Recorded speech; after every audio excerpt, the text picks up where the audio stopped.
Putini yaxşı tanıyıram. İstəmirəm insanlar ölsün. Trump. Amerika Birləşmiş Ştatları prezidenti Donald Trump Rusiya prezidenti Vladimir Putinlə ünsiyyətini rasional adlandırıb. Trump bu barədə Outkick portalına müsahibəsində deyib.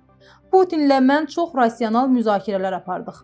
Mən sadəcə insanların ölməsini dayandırmaq istəyirəm. Trump bildirib. Trump əlavə edib ki, Putini çox yaxşı tanıyır.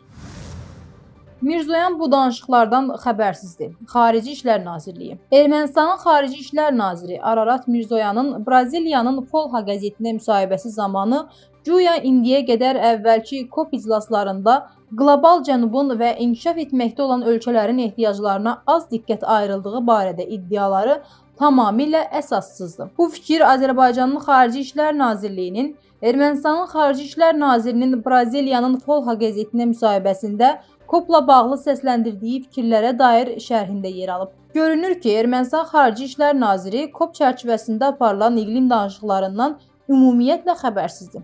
İndiyə qədər bütün COP-larda iqlim dəyişikliyi ilə mübarizə sahəsində qlobal cənub üçün əlamətdar qərarlar qəbul edildiyi məlumdur. Bu baxımdan Ermənistan Xarici İşlər Nazirinin səsləndirdiyi fikirlər yalnız COP29-un deyil, ondan əvvəlki bütün COP-ların da ev sahiblərinə hörmətsizlikdir. Rusiyanın 7 regionuna PUA hücumu edildi. Rusiya hava hücumundan müdafiə sistemləri tərəfindən gecə ərzində 59 PUA məhv edilib. Bu barədə Rusiya Müdafiə Nazirliyi məlumat yayıb. Məlumata görə Rostov vilayətində 29, Həştərxan vilayətində 20, Voronejdə 3, Volqradda 3, Krımda 2, Kurskda 1 və Saratov vilayətində 1 PUA zərərsizləşdirilib. Paşinyanı devrək çağırışı. Ermənistanda nə baş verir? Ermənistanın keçmiş prezidentləri Robert Köçəryan və Serj Sərkisyanın nümayəndələrinin ictimai tədbirlərdə iştirakı mitinqlərə gəlməmək üçün səbəb deyil və ola da bilməz. Bunu Qarabağdakı keçmiş qondarma rejimin Ermənistana qaçan separatçılarından Aramais Ağabekyan deyib. O, xalqı Ermənistan baş naziri Nikol Paşinyanı devirməyə çağırıb.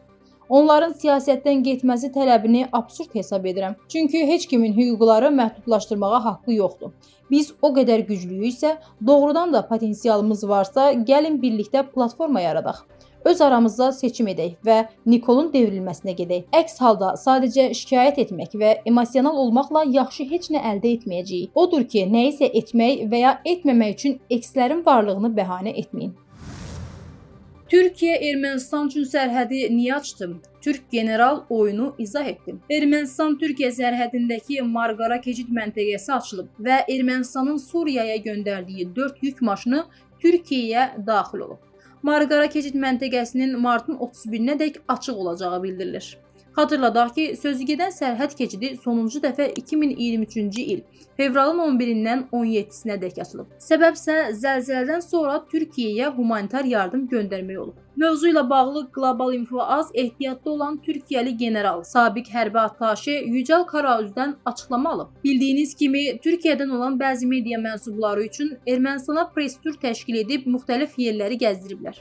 Nikol Paşinyan onlara müsahibə verib. Bununla özlərini məsələnin sülh yolu ilə həllini istəyən dövlət kimi göstərməyə çalışırlar. Nəhayət Suriyaya yardımlar çərçivəsində göstərilən humanist addımı sanki Türkiyə ilə Ermənistan arasında normallaşma kimi mətbuata təqdim etdilər. Bununla bağlı Amerika Birləşmiş Ştatlarının Qafqazdakı nümayəndəsinin dəstəkləyici açıqlama verməsini də təşkil etdilər. Bunlar Ermənistanın həyata keçirdiyi tədbirlərdir. Bu fəaliyyətlər əvvəl də qeyd etdiyim kimi Türkiyə ilə Azərbaycan arasında nifaq salmaq məqsədi ilə müəyyən bir plana uyğun şəkildə həyata keçirilir. Yücəl Karaüz qeyd edib ki, Ermənistan konstitusiyasına görə Türkiyə ilə problemlər yaşayır. Qondarma soyqırımla bağlı bəzi problemlər, eyni zamanda ərazi iddiaları var. Həmçinin Ermənistanın dövlət gerbində Ağrı dağını göstərən simvollar var. İlk növbədə Türkiyə ilə Ermənistan arasında bunlar həll olunmalıdır. Ermənistan atəşkəs sazişinə riayət etməlidir. Ermənistan öz maraqlarına uyğun şəkildə onu pozur və bu mənada Azərbaycanı tələyə salmağa çalışır. Zəngəzur dəhlizi ilə bağlı üçtərəfli sazişin tələblərini yerinə yetirməlidir.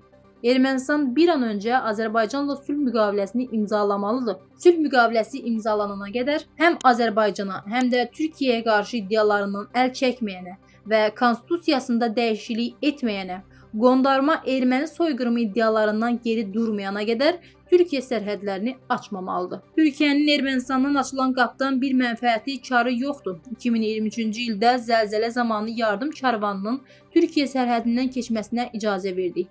Türkiyənin Ermənistandan gələn yardıma da ehtiyacı yoxdur.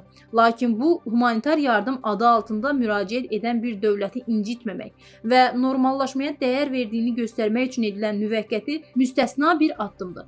Ona görə də iki qardaş ölkədə olan insanlarımız Azərbaycanın xəbəri və koordinasiyası olmadan Türkiyənin Ermənistanla sərhədlərini yenidən açdığı təsəvvürü yaratmağa çalışanlara aldanmamalıdır. Türkiyə Azərbaycanın xəbəri və koordinasiyası olmadan davamlı bir addım qətiyyən atmayacaq. Bunu keçmişdə, xüsusən 2020-ci ildən sonra yaşanan proseslərdə Şuşa bəyannaməsi ilə təsdiq etmişdi. Ermənistanın Azərbaycana qarşı təhdidləri davam etdiyi müddətdə Türkiyə Ermənistanla hansı sərhəd aça bilər ki? Yücel Karaus sonda vurğulayıb ki, Türkiyə ilə Azərbaycan qardaşlığı sarsılmaz və əbədidir.